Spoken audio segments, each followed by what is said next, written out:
Indian Army tanks vs Pakistan Army tanks, who would win? The Indian subcontinent is home to two of the largest armies on Earth. Not only are the armies of India and Pakistan both larger in personnel than the US Army, but they have stood at alert facing one another since the dissolution of the British Indian Army in 1947. The two armies have clashed 4 times in the past 70 years, and may yet do so again in the future. Indian MBT force at present is comprised mostly of Russian-made T-72M1 Aegis and T-90 Bhishma, which have been produced at Heavy Vehicles Factory at Avadi. Indian MBT forces also comprises of a small number of indigenously made Arjun Mk1 main battle tanks, while Arjun Mk2 is still awaiting orders from Army, after it has run into various technical problems with Army. Pakistan MBT force on other hand is heavily dependent on Pakistan and Ukrainian machines, which include Al-Khalid, T-80 UD, Al-Zara and a host of second-generation Chinese-made main battle tanks which form the bulk of Pakistan MBT force. Before we start comparing the two MBT forces, we would like to say that this is a pure head-to-head comparison, since in a tank battle many things like ATGM teams, support troopers, armored vehicles and tactics are considered, which will make the whole video nothing short of a military thesis. So as a fact they will not be considered here for sake of maintaining the readability and interest of the reader. Indian Army is equipped with weapons from a number of sources, primarily Russia and a growing domestic arms industry, with increasing amounts of Israeli and American weaponry.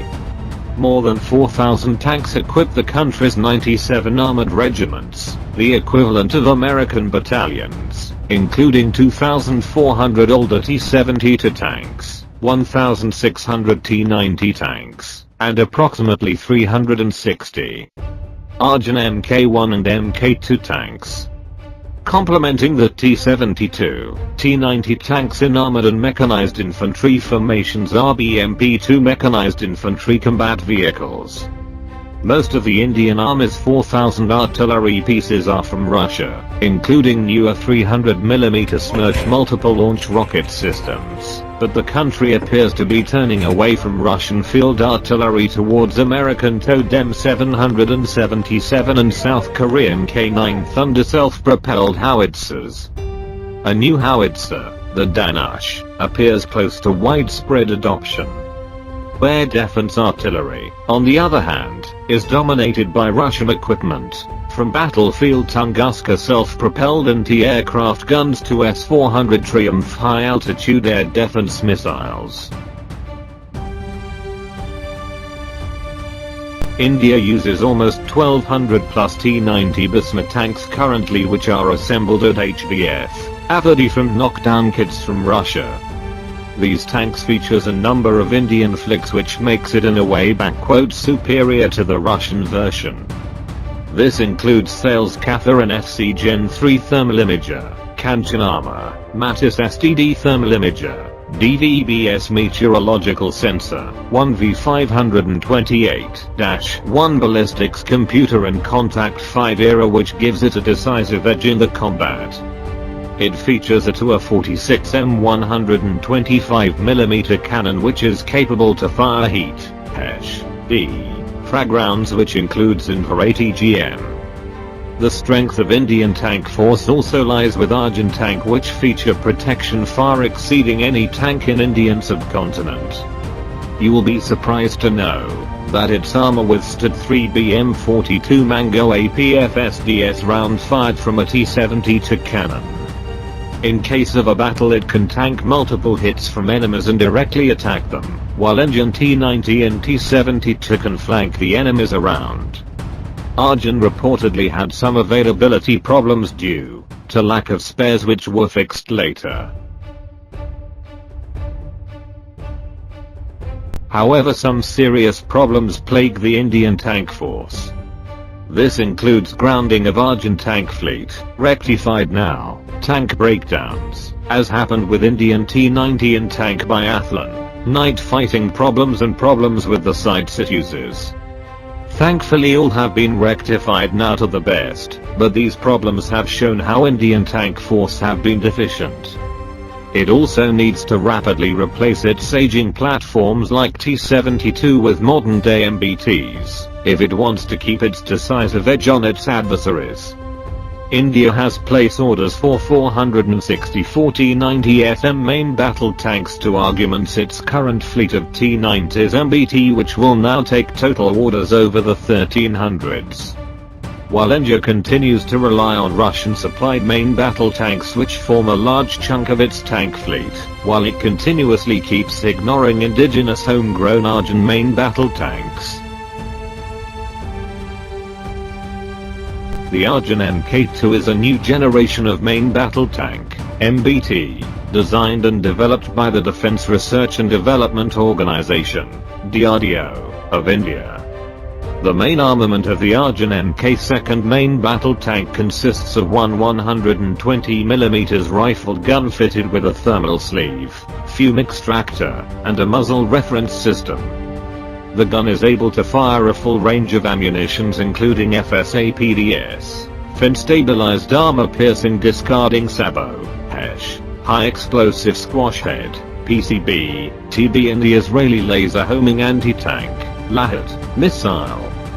Laser Homing Attack Missile, or LAHAT, is an advanced missile developed and manufactured by the MBT division of Israel Aerospace Industries, IAI. The front part of the chassis and the turret are fitted with an integrated explosive reactive armor, ERA, system. The all-round protection has been enhanced with improved Kanchan armor, a modular composite armor developed by India. It has been described as being made by sandwiching composite panels between rolled homogeneous armor, RAP.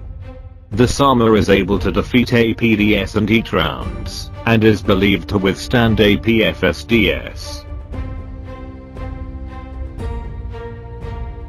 The one tank which Pakistan tank fleet can pride upon is T-80UD. It is unarguably the most protected and most advanced battle tank in Pakistani MBT fleet.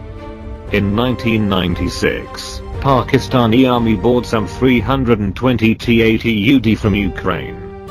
It features a 1 of 45 fire control system same as T-90, and also features one V528 ballistic computer, meteorological sensors and more. Its armor protection is quite better than the T-72, but is a bit inferior to T-90 Basma. It uses passive steel armors and composite armor for protection and features safe maneuvering angles which adds to its protection means. Pakistani Army bought these as a means to counter Indian acquisition of T-90 tanks. According to many sources, these tanks are quite better to comparable Soviet platforms, and may give a tough fight to Indian tank fleet in case of a conflict. The main battle tank of the Pakistani Army is the Al-Khalid, a 48-ton derivative of the Chinese T-96, which in turn is based on Soviet tank designs. It also has the usual Russian 125mm smoothbore gun that can fire the AT-11 anti-tank missile as well as shells. With a 1200 HP supercharged diesel engine, it is capable of up to 76 km/h. The tank has modular composite armor, can be fitted with reactive plates, and has a standard suite of safety features and sensors. Pakistan fields two secondary main battle tanks in support of their Al-Khalids. The first and most capable is the 42.5-ton Ukrainian T-80UD. It is powered by a 1000 HP turbo diesel engine, with a top speed of 70 km/h. It has a crew of 3, is armed with a 125mm smoothbore gun that can fire AT-8 anti-tank missiles as well as shells, an autoloader, and composite armor. It has a standard complement of modern safety features and sensors, as well as the compact low-profile design that Soviet or Russian armor specializes in. The other Pakistani supporting design is the Al-Zara, which is a Chinese refit of the venerable Soviet T-55. The 5-decade-old design has been upgunned to feature a 125mm gun, been fitted with reactive armor to improve survivability, and has better fire control features. This shows the importance of tactics in any battle. Tactics were also used many times by Indian tankers during Battle of Asalata, where Indian tanks crushed the Pakistani patterns, and lead to a decisive Indian victory. There has been a long-term used for Indian tank thrust into Pakistan territory called Cold Start, which involves limited war strategy to capture Pakistani territory in a short time without risking a nuclear war. Such an offensive would involve Pakistani conventional defeat, and also risk a highly probable nuclear war.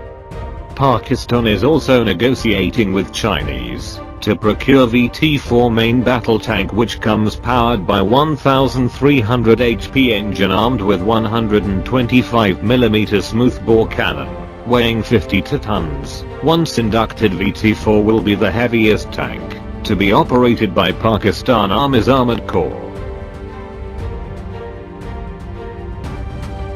The adversarial relationship between India and Pakistan makes the Indian subcontinent one of the most dangerous places on Earth. The disparity in forces, war plans on both sides, and the presence of tactical nuclear weapons makes a regional nuclear war, even a limited one, a real possibility. Thank you for watching. Please check out my other videos. Please like, comment, share, and subscribe.